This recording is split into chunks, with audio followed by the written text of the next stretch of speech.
Apenas 6 minutos após a decolagem, um estrondo ensurdecedor ecoou dentro da cabine. Parte da fuselagem do Boeing 737 se rompeu, abrindo um enorme buraco em pleno ar. As máscaras de oxigênio caíram imediatamente, enquanto o assobio cortante do vento atravessava a cabine. Passageiros gritavam em pânico, mas, em questão de segundos, o caos deu lugar a um silêncio gélido e aterrorizante. Era 5 de janeiro de 2024, no Aeroporto Internacional de Portland, Oregon. O voo Alaska Airlines 1282 estava programado para partir rumo ao Aeroporto Internacional de Ontário, na Califórnia. Naquele dia, a rota era operada por um Boeing 737 MAX 9, um dos modelos mais avançados da família 737 e peça-chave na estratégia comercial atual da Boeing. Como se tratava de uma aeronave relativamente nova, é importante destacar uma característica de design que a diferencia das versões anteriores. De acordo com as normas de segurança, todos os passageiros devem ser capazes de evacuar a aeronave em até 90 segundos, mesmo que apenas metade das portas de emergência esteja utilizável. Por isso, a capacidade máxima de passageiros está diretamente ligada ao número de saídas de emergência. As versões anteriores do Boeing 737 podiam transportar até 189 passageiros, contando com 8 saídas de emergência.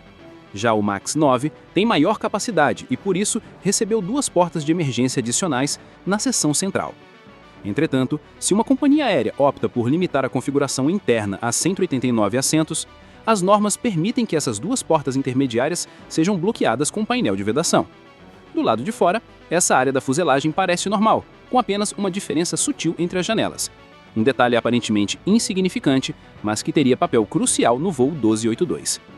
A tripulação era formada por 6 membros, 2 pilotos e 4 comissários. O comandante, embora não tenha sido identificado publicamente, era um aviador experiente, com mais de 1.270 horas de voo, sendo cerca de 650 horas especificamente no Boeing 737.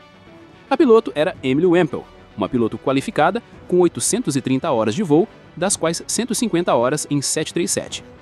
Antes da decolagem, ambos verificaram as condições meteorológicas. Tudo parecia normal, sem sinais de alerta, mas havia um detalhe técnico que chamou a atenção. Nos 3 dias anteriores, essa aeronave apresentou repetidas falhas no sistema de pressurização.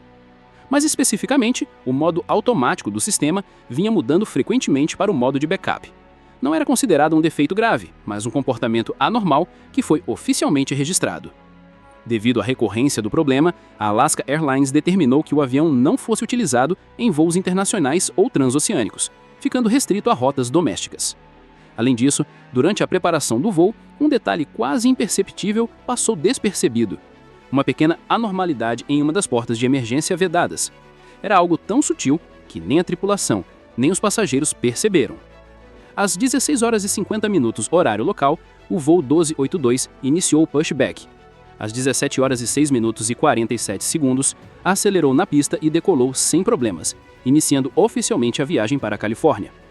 Após subir a cerca de 3.000 pés, os pilotos iniciaram a primeira checagem do sistema de pressurização, um dos mais vitais para a sobrevivência em voo.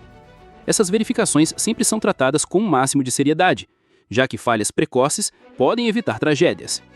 A primeira checagem ocorre logo após os 3.000 pés, a segunda em 10.000 pés. Depois disso, a cada 10.000 pés de subida, o sistema é novamente avaliado. Nas 2 primeiras verificações, nada de anormal foi constatado. O sistema mantinha a cabine estável com uma taxa de aumento de pressão interna de 80 a 100 pés por minuto, perfeitamente compatível com a altitude crescente. O controle de tráfego aéreo então autorizou o voo 1282 a continuar subindo para o nível de cruzeiro de 23.000 pés. A aeronave acelerou para a velocidade padrão de 250 nós, a cerca de 463 km por hora, seguindo em direção ao sul da Califórnia. Naquele momento, a diferença entre a pressão interna e a externa já atingia 5,7 psi. Para comparação, em altitudes normais de cruzeiro, esse valor chega a cerca de 8,35 psi. Ou seja, o sistema trabalhava a 68% de sua capacidade máxima, algo absolutamente dentro da normalidade. Tudo parecia estável, até que, de forma súbita e devastadora, uma falha catastrófica se manifestou dentro da cabine. O metal responsável por fixar a porta de emergência central, o componente que impede que a porta seja forçada para fora pela pressão, sofreu deformação extrema e acabou se rompendo sob a força colossal do ar. Logo em seguida, o painel de vedação foi lançado violentamente para fora da fuselagem. Por sorte, esse painel não atingiu o estabilizador horizontal na cauda da aeronave. Se isso tivesse acontecido, as consequências seriam ainda mais graves. O painel apenas girou no ar antes de despencar livremente em uma região rural abaixo. Mas o painel não foi a única coisa a ser lançada para fora. No exato momento em que se soltou, abriu-se no corpo do avião um enorme buraco, do tamanho da própria porta de emergência. A pressão interna do avião escapou subitamente por esse ponto, criando uma corrente de ar com força comparável a um tufão de categoria 12. Em segundos, uma rajada devastadora varreu toda a cabine. Tudo que não estava preso foi sugado para fora. Um menino sentado nas proximidades chegou a ter até a roupa íntima arrancada pela força do vento. Diversos passageiros perderam seus celulares, arrancados de suas mãos e levados para o céu. Objetos soltos foram tragados como se por uma lâmina invisível. O impacto da descompressão não apenas sugou pertences, mas também rasgou almofadas de assentos, mergulhando a cabine em caos absoluto. A fileira 26, localizada ao lado do buraco, foi torcida quase 20 graus para frente, a prova mais clara do poder destrutivo do vento. Mas o desastre ainda não havia terminado. A força brutal da pressão rompeu inclusive divisórias internas da cabine. Mesmo em áreas distantes do buraco, já havia sinais de danos estruturais. Felizmente, nos assentos 26A e 26B, não havia passageiros no momento. Caso alguém estivesse sentado ali ou simplesmente passando pelo corredor, a tragédia teria sido muito maior. No cockpit, o impacto da descompressão explosiva aconteceu em questão de milésimos de segundo. Uma violência difícil até de ser descrita em palavras. Naquele instante, o avião ainda estava em subida, já a 14.835 pés de altitude. O painel da porta de emergência, ao se soltar, atingiu violentamente a porta do banheiro dianteiro, travando-a e deformando-a. A corrente de ar que jorrou da cabine atingiu em cheio a cabeça do comandante, fazendo com que sua cabeça fosse lançada para trás e batesse contra a tela de instrumentos. Seu fone de ouvido foi arrancado e o do copiloto também se soltou quase ao mesmo tempo. Em seguida, o alarme de pressurização ecoou por todo o cockpit. O sistema indicava que a pressão da cabine havia ultrapassado o limite crítico, colocando em risco a vida de todos a bordo. O ar rarefeito invadiu a cabine de comando como um turbilhão. Objetos soltos foram lançados em todas as direções, alguns atingindo até os olhos dos pilotos e causando forte desconforto.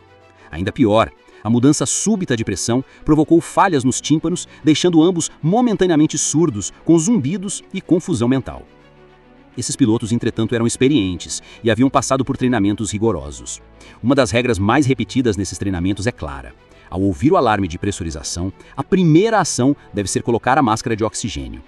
Mas em meio àquele caos, levaram mais de 1 minuto para conseguir colocar as máscaras, recuperar os fones de ouvido e restabelecer a comunicação entre si.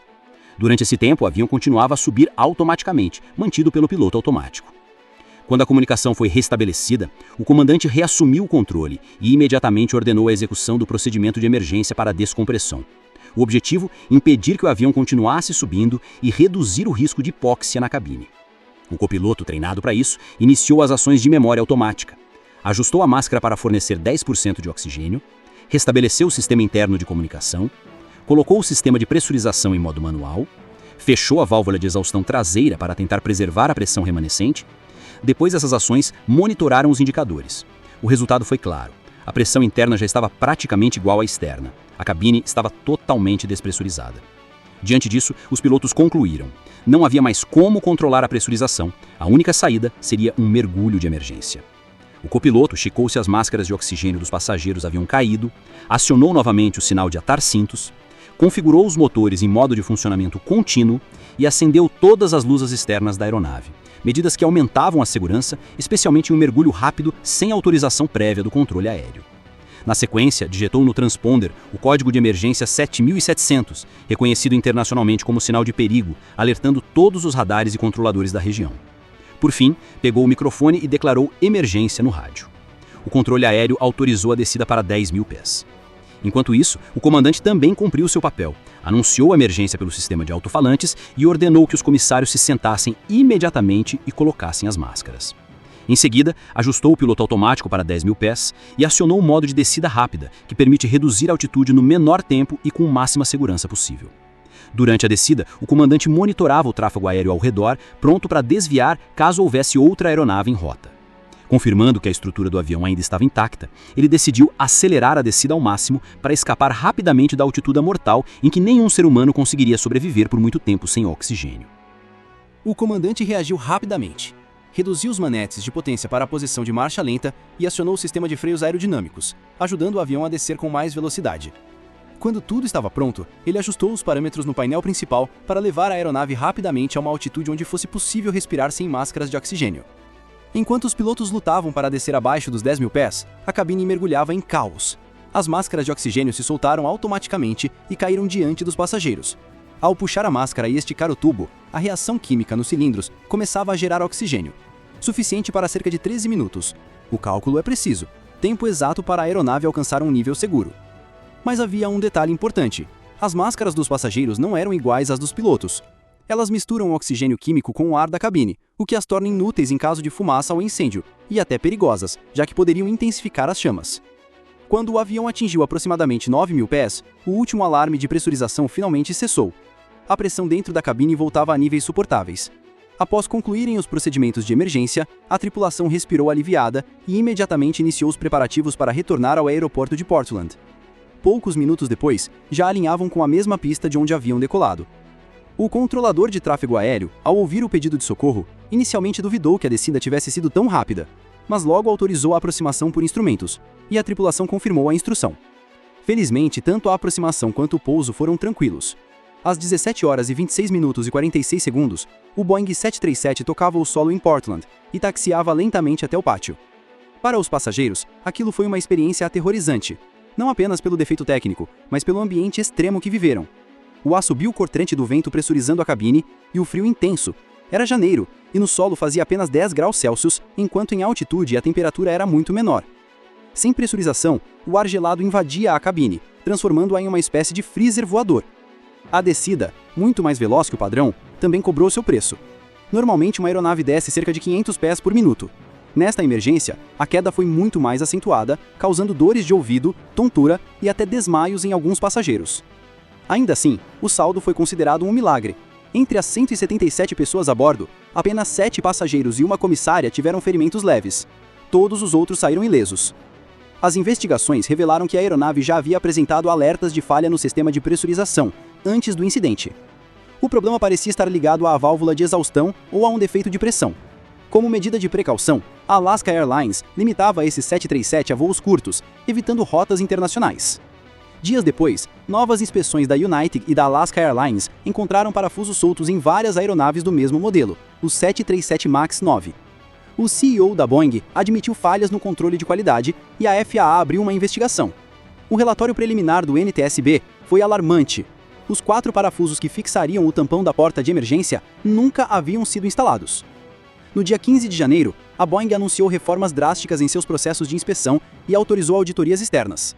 Em março, o NTSB informou que até mesmo os vídeos do processo de instalação da porta haviam sido apagados, dificultando a investigação.